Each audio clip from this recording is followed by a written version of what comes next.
Yeah, ladies and gentlemen, welcome back to New Japan Pro Wrestling's G1 Climax 26. We are on day 13, and we are about to watch match number 1 of 5 in A block competition today. We are starting things off with Tama Tonga versus SANADA. Our New Japan World Player is set to 1 hour, 33 minutes, and 20 seconds, and we'll be hitting play on go.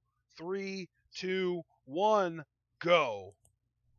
There you see Tama Tonga rocking very unique face paint. He actually has, it looks to me like angry eyebrows painted into his face paint today. I think Tama Tonga really trying to convey that he's bringing all the intensity today, all the focus, and he's going to need to. This is factional warfare here. SANADA representing Los Ingobernables de Japón, Tama Tonga representing the Bullet Club.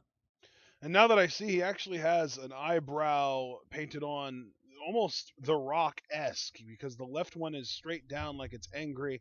The right one looks like it's raised. Maybe he's trying to send a message to The Rock. Perhaps. Maybe he's saying, like, I'm nipping at your heels, I'm nipping at the heels of your legacy, and I'm going to have a brighter legacy than you ever did, as now he's got SANADA pushed up against the ropes there. Tama Tonga now has to make the clean break. And I think he just gave a slight little slap like, look at you, kid. And he's definitely... Who do you think has got the quickness advantage between SANADA and Tama Tonga? I think Tama Tonga is the quickest man in G1 this year. I would have to agree with you there. And now, could it be a Snapmare takeover? Look, what? He landed on his feet from a Snapmare takedown. And look at Tama Tonga out-cheating the member of Los Ingobernables de Japón, a rare feat in G1. Indeed, and goes right to the side headlock. See, what's interesting about these two competitors is, I'm a huge fan of Tama Tonga. SANADA's growing on me, but like I told you last night, I'm more interested in what SANADA can become rather than what he is currently, and I could definitely express the same sentiment to Tama Tonga. I think both of these men have very bright futures, and SANADA now off the ropes, vaults over Tama Tonga. Tama Tonga now vaulting over, a nice spinning back elbow there. That was like a low angle back elbow, too. He really got low and had a lot of leverage on that. Definitely. And now Tama Tonga charging. And now SANADA sent Tama Tonga over the top. Oh, is SANADA going to fly? No, a fake out there. Tama Tonga, though, off the ropes. Now he's going to fake SANADA out, and then there's the drop kick. Brilliantly done by Tama Tonga there. And I'll tell you. I think that's, if you needed proof, that right there, Tama Tonga is the quicker man. Absolutely. And SANADA just learned that firsthand. And now Tama Tonga. Yeah, he did. Tama Tonga now going to capitalize. I think this is very smart by Tama Tonga. He doesn't want to give SANADA any reprieve, any time to recover here. Now he's got SANADA by the hair there. And going to slam him against the apron again. He is just working SANADA. Tama Tonga in complete control. Irish whip. SANADA reverses. Tama Tonga's back goes into the guardrail. Hey, Tama Tonga has a game plan, and SANADA has no problem replicating it. How would you describe the styles of these two men and how they contrast? I would say that Tama Tonga is more psychology, psych your opponent out, make them think you're going one way, then hit them from the other way. Whereas SANADA is a lot more smash mouth, a lot more, based on just straight up one-on-one, I can beat you. Exactly. And now look at this. Fireman's carry flapjack into the guardrail there to SANADA. And SANADA now rocked there. And here I thought SANADA would be able to start dictating the pace after sending Tama Tonga's back into the guardrail. Tama Tonga putting a stop to that real quick. Tama Tonga now is back in control. Yeah, that didn't take long, did it? No, it did not. As the referee begins the count, we've only had one count-out victory so far in this tournament. That was Toru Yano at Nagata's expense, thanks to some ring tape. And now SANADA going to try and get back in the ring. He does. But he's got to be gasping for air there after that fireman's carry flapjack into the guardrail. Yeah, we've seen a lot of people take that fireman's carry flapjack, but it seems like with Ishii beginning the trend, Tama Tonga has been putting their abdominal section, their core area, up on that guardrail rather than their neck, which is what he was doing at the beginning of the tournament. Exactly, and it did pay dividends to a degree in Tama Tonga's match with Goto, but not enough to secure the win. Goto did Right. emerge victorious there. And that's what's so interesting. It's the gun stun versus the skull end. And I could see Tama Tonga reversing the skull end into a gun stun, so Sanada's got to be wary a little bit here, partner. Definitely. Now Tama Tonga working the rear chin lock. Of course, when Sanada gets that body scissors and he really hooks in the hold, it's quite hard to escape it except through legal means of getting a limb on the rope. Yeah. And now Sanada there with the elbows to the midsection. Nice back elbow though by Tama Tonga to the back of the head. And now Sanada vaults over, vaults back. There's the drop kick and he got it. Thought Tama Tonga might have that scouted, but he did not. Sanada now going to go to work and the forearm over the rope. Brilliantly done there. Sanada's taking control of this match. That was an odd move. I thought he was going to go for a crossbody, but it ended up being like a weird elbow drop forearm thing. Yeah, I agree. I really thought it was going to be a traditional crossbody. Sanada swerving us all, you could say. And partner, how much do you think factional pride is playing a role in this match?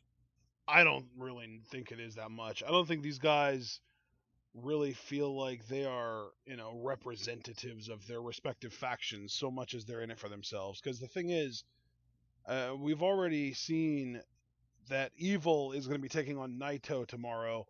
Those guys are in a block together. On the other hand, Sanada is the only representative of Los Ingobernables de Japón in this block, so he doesn't really have any real need to represent as hard as Evil and Naito do. Right, and now look at Tama Tonga. They're fighting out of what could have been a fireman carry attempt, but Sanada there with the uppercut. Tama Tonga, though, catches him in a fireman's carry, and there's another fireman's carry flapjack there by Tama Tonga to Sanada. Interestingly enough, we are actually going to be getting Tama Tonga versus Bad Luck Fale on the same day that Naito and Kenny Omega meet up. Yes. Or no, actually no. There are different blocks. It's the finals, so it would actually be the day that Tanahashi and Okada meet up. Okay. Nice Alabama slam there by Tama Tonga. Hooks the leg of Sanada too, and Sanada stays in it. He shot his shoulder off the canvas. He is staying in it. Tama Tonga looking a bit frustrated there. Yeah. He could be quite expressive through that face paint. Those eyes said, what do I got to do to put this guy away and improve my record a little bit here? Tell you, Tama Tonga has got all the ability, all the tools. Could be looking at a future Intercontinental Champion or even IWGP Heavyweight Champion. And Tama Tonga, he's got the front face lock here. What's he going to do? Maybe a vertical suplex? No, he's thinking head shrinker. He's thinking head shrinker. Sanada counters, but meets a forearm to the face for his troubles. And another one there by Tama Tonga. Sanada into the opposite corner, but look at that, the agility, the athleticism, springboard dropkick there by Sanada. And I really do kind of wonder if that diving, jumping missile dropkick is something that Bushi and Sanada have been working on together. Yeah, that very well could be. We know Sanada uses the springboard variation. Bushi uses just a top rope variation, but then follows it up with some flair when he does that windmill. Right. And Sanada now. Forearm there by Tama Tonga. Yeah, forearm, and now a return forearm from Sanada. Tama Tonga is really firing himself up, though. You can see Sanada, I think, takes offense to Tama Tonga thinking that he can outstrike him. Yeah, I certainly would too. And look at Tama Tonga, though, firing up. And there's the headbutt there.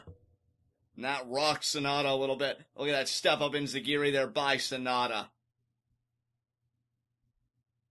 And now Sanada, could it be a Tiger Suplex? Tiger Suplex, yes. Bridge! Actually kind of modifies the pin a little bit. And Tama Tonga still kicks out, though. Tama Tonga kind of sprung out of that. I don't know if there was another way for him to get out of that. Oh, could it be the skull end here? All he's got to do is get the body scissors. No, Tama Tonga counters. Oh, Sanada counters. Head shrinker. Head shrinker. He got it. He hit it. Wow. Here we go. 1, 2. Oh, and Sanada just gets out of the pin. I think that's the closest Tama Tonga has come to winning a G1 tournament match with the head shrinker. Yeah. Tama Tonga frustrated there. I'm telling you, I would just forego the head shrinker unless you're going against junior heavyweights and just focus on the gun stun. And that's a point you've made numerous times. Well, John, I think that the problem with that logic is who's to say that the head shrinker isn't useful for softening opponents up and making the gun stun easier to hit. That could very well be. SANADA missing And the actually, lariat. I just realized this match actually consists of two men that have taken small bits of the machine gun Carl Anderson's arsenal. You've got to remember, Tama Tonga might use the gun stun, but let's not forget SANADA likes using the TKO. And speaking of the TKO, there it is! What a sequence that was for SANADA to pop off the TKO, too. Tama Tonga kicks out. He stays at it. Wow! That was so close. I thought he actually had him with that. And now SANADA. He's going to get in the skull Now, end here. the skull end, if he can lock this in, it might be over. It looked there like almost like Tama Tonga was actually tapping out. No! Look at this. Tama Rolling Tonga with cutter. an inverted... Oh, yeah. He calls that the Tongan twist. And the Tongan twist wasn't enough to beat SANADA. He kicks out. I thought that was just an inverted DDT, but you're right. He did roll into it, which did make it like a rolling cutter. He calls that the Tongan twist, and not quite as effective as he'd probably like against SANADA here. Maybe against another junior heavyweight or a young lion that would have won the match, but not today. And now look at this. SANADA with the backslide. 1, 2, and no, Tama Tonga gets out of it. He does. And there's the gun. That's going to be it. That's going to be it. 1, Tama Tonga's going to pick up 2, this win. 3. 3. Tama Tonga goes to 3-4. Nicely done by Tama Tonga. The gun stun does the damage. And even though it wasn't a concern in either of these men's minds, the Bullet Club just put a point on the board ahead of Los Ingobernables de Japón. Very nice. Definitely. And now we've got to give a little bit of thought to maybe SANADA being mathematically eliminated from being able to win this tournament. Certainly. He is now 2-5, SANADA is, which means that even if Kazuchika Okada would lose every remaining match, he would still finish with a better record than SANADA could possibly gain. Exactly. That to me, I mean, I'm not a math wizard by any means, but to me that means that SANADA is officially mathematically eliminated from this tournament. Right, and you can credit Tama Tonga for that. That's got to be a fine chip on that young man's shoulder. SANADA heads to the back. I'll tell you what, though. For what it's worth, though, even if SANADA had won, all it would have taken is for Okada to pick up one more win, and it would have mathematically eliminated SANADA anyway. So I think that he's kind of at a point now where he's not really fighting for anything but pride, and I really don't think he's too concerned with pride because, again, that's one of those sort of traditional elements that Los Ingobernables de Japón sort of rejects. Yeah, pride is a vice of which Los Ingobernables de Japón doesn't indulge. And exactly. Tama Tonga gets the first win here. What's our next tournament match when we come back? Our next tournament match is going to be Togi Makabe, the falling former block leader, taking on the recently dominant Bad Luck Fale. Actually a rematch from last year where Fale absolutely destroyed Makabe. However, that match will be in another recording session, so we're going to close this out now. Stay tuned, ladies and gentlemen.